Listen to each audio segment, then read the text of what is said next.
We did a little turn and burn yesterday. Just ran to town, got fuel and some supplies.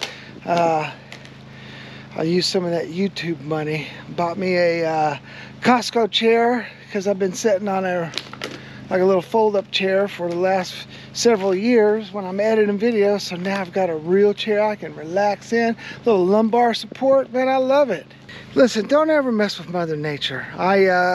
After last week's video, it was so sunny, there wasn't any snow on the ground, and people were commenting that live in Southeast Alaska, like, yes, we haven't had hardly any snow this winter, and got some couple of emails and some personal messages like, yeah, dude, I can't believe it's so beautiful. And yeah, well, last night we got about 8 inches of snow. So anyways, I didn't get everything put away. I gotta finish getting this last little bit of load, taken care of. But and then we're gonna go check on the boat and get the snow off the boat. We pulled that up last night as well. So this video is going to be about why we moved to Alaska, and specifically why we moved to this island.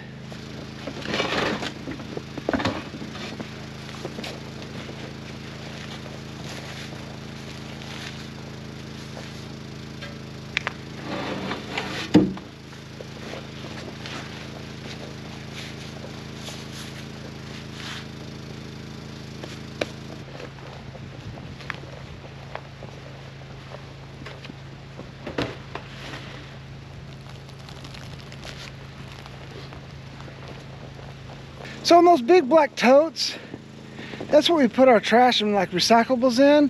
The stuff that just won't burn. Everything else we burn out here that we can, but some stuff you can't burn, so we take it to town.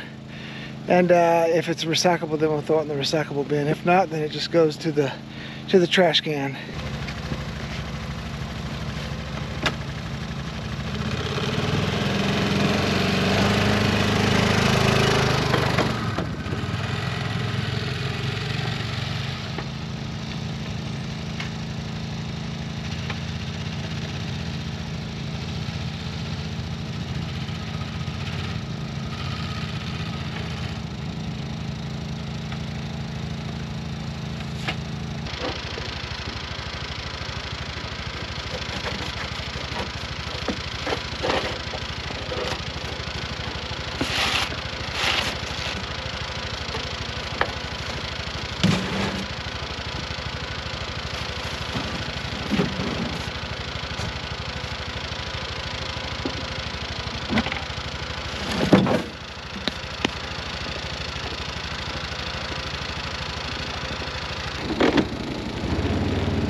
So 2 reasons why we drive on that trail every single day, especially when it's snowing, is because it keeps the trail well established, and then it also packs down all the snow. So a trail like that's not going to be possible to plow. I mean, I could do it with the tractor, but you wouldn't be able to plow it with the ATV with a plow on the front. It's just too much sticks and big rocks and everything in the way. So it just we're supposed to get snow for the rest of the week, so it just packs down. You know, it's easier to pack down 8 inches, and then if we get another 6 inches, we can pack that down, and eventually you'll just be riding on top of a foot of packed down snow, which if you're trying to just snow bash through like 1.5 feet of snow on a little ATV, it's not easy. So we just drive it just to pack it down.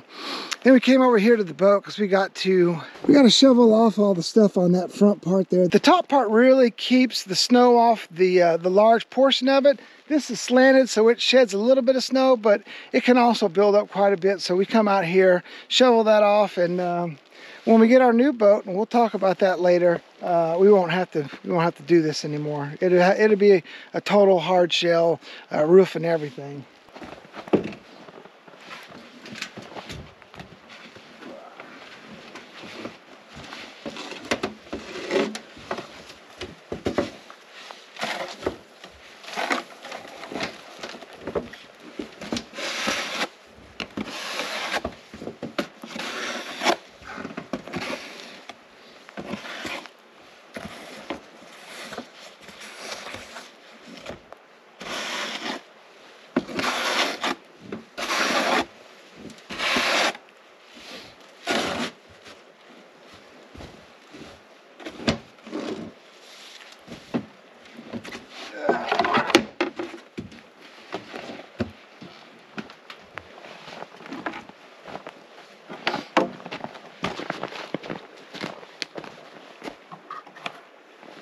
Last week's video that we covered, off-grid living is a lie, I got a lot of comments, you know, and a lot of support. So thank you guys. You know, I didn't think that Mr. Whipple was aiming at me specifically, but what I wanted to do was reach out to my buddy Ron, who has a YouTube channel as well, and he is actually going to break down on how little he spends a year. And I haven't seen his video, but I think he lives on like $8,000 a year. I mean, that's everything for food, supplies, everything, feeding his chickens, feeding his whatever. It's all, he's gonna break it down penny by penny.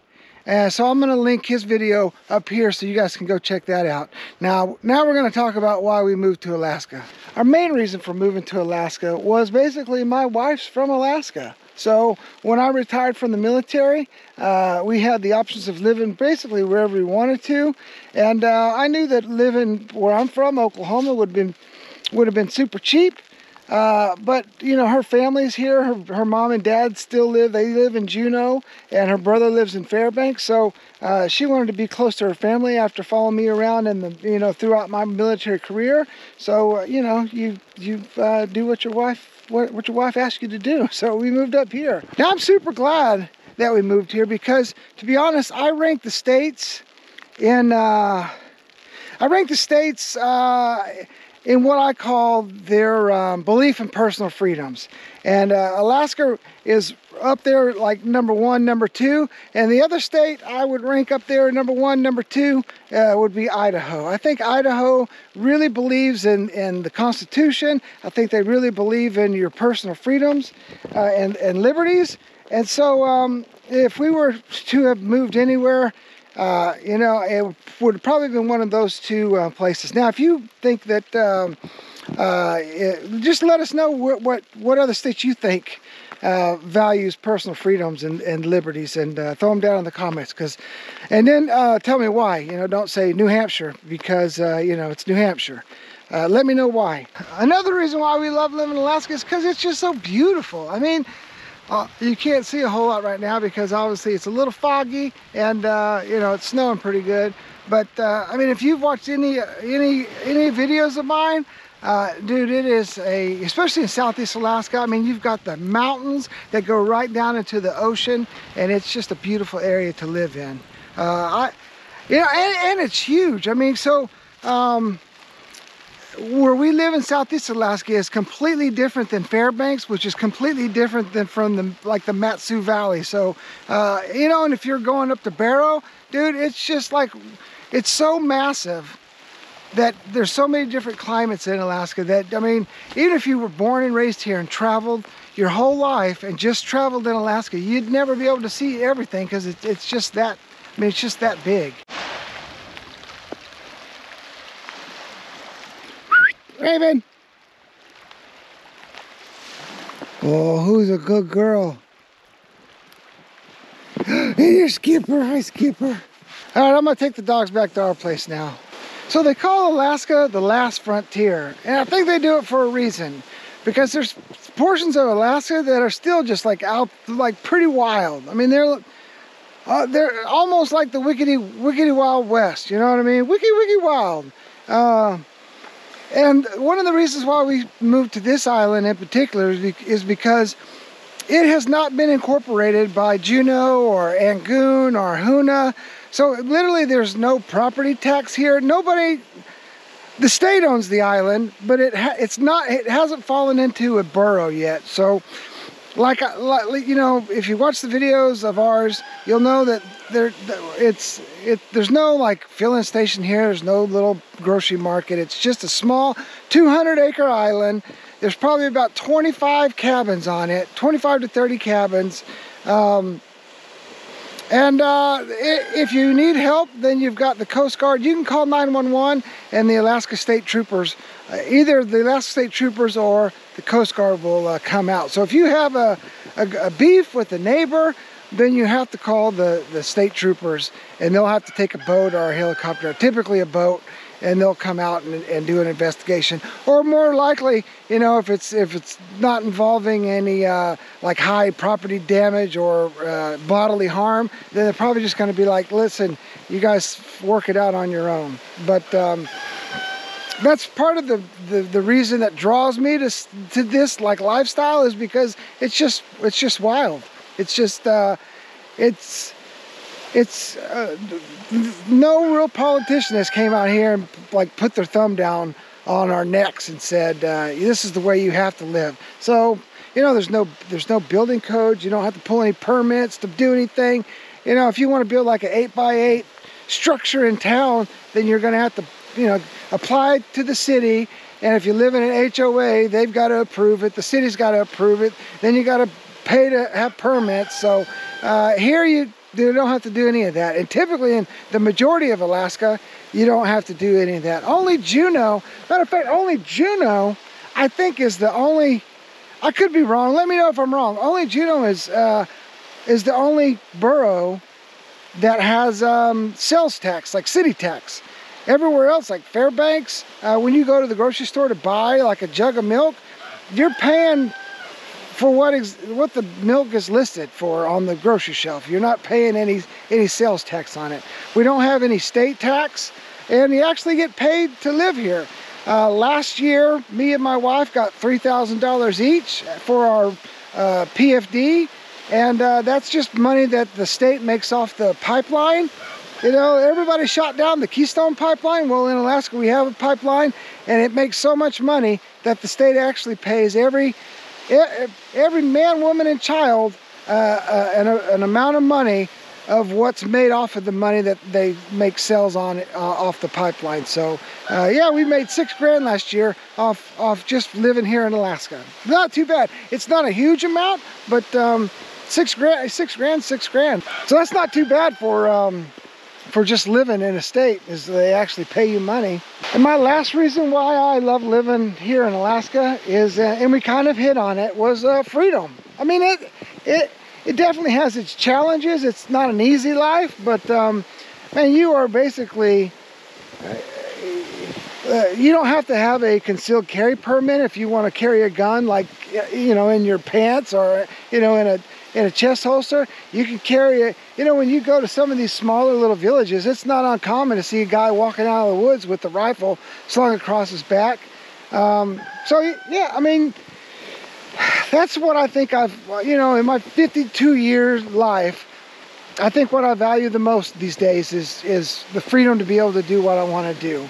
And so when, you know, when states pass laws, or even what do they call it, like the 8th district court or whatever passes a law that says, you know, you can't carry a gun outside of your property home. Well, that makes absolutely no sense where we live here, because, you know, if I leave my property and I go on a little ATV ride or you know, wherever, just go for a little walk, and I see a big, you know, 1,200-pound brown bear, a big grizzly bear, come out of the woods. You know, this is the thing that people that live in cities don't understand, is that the reason why a lot of people have guns is for protection, obviously, but it's not always to be protected from humans. I mean, we don't have any, I don't worry about any humans coming out here, because one, you'd have to take a boat ride to get out here, and for two, you know, there's nothing out here to really steal. These are mostly just like recreational cabins or hunting cabins, so not a lot of high value stuff here. So I'm not really worried about people as much as I would be animals, you know. I mean, bears would be pretty much the big dominator. We've got otters here, we've got minks here, we've got martens here, but on the island we don't have any wolves. Now on the adjacent island to us, they've got that's the highest density of brown bears in I think in the world. I mean, there's like, it's just loaded. It's the highest concentrated population of brown bears in the world. And so every once in a while we'll get stragglers over here, and so when you know, walking around the corner and you see a big old brownie and you're just like, hey, well, that's not supposed to be here. Yeah, if it's a little more reassuring to have a sidearm with you. And that's why people who make laws that live in cities should probably just let the city, let the country folk do what they know works for them. That's why I really love America, is because they put the power to the people, and the states actually own the majority of the power. And that's why, you know, if a state doesn't like a law that the federal government has passed, they don't have to follow the law. The federal government may say, oh, well, we're going to withhold money to the state, but to be honest, I mean, all that money's just printed paper anyways. I mean, it's not backed by gold anymore, so I don't know how, you know, it's a fiat currency, I guess is what people call it. So anyways, those are the reasons why we love living in Alaska. If you love the area you live in, let us know why down below. And go check out Ron's video, dude. He's living the dream down in Northern California. Sorry, Ron, not the state I would live in, but he's loving life there, and we really enjoy his content. So, anyways, thank you guys for watching. Remember, live free, and we'll see you next week. So I'm done signed off, but I forgot to tell you. So I got a call from the boat. I'm going to head down there. Next week's video is probably going to be me in Soldotna, Alaska, because I'm going to go, the boat's going to be shipped in a couple of weeks. I'm going to go down to Soldotna and have him run me through everything on the boat. So, you know, it's a nice smooth handoff. So I know how everything works and whatnot. And so hopefully in the end of February, I'll be picking up a boat off the ferry. Yeah, I'm super excited, and I know a lot of people have been asking, and so I just found out yesterday, so I'm passing it on to you guys. Boat should be here at the end of the month.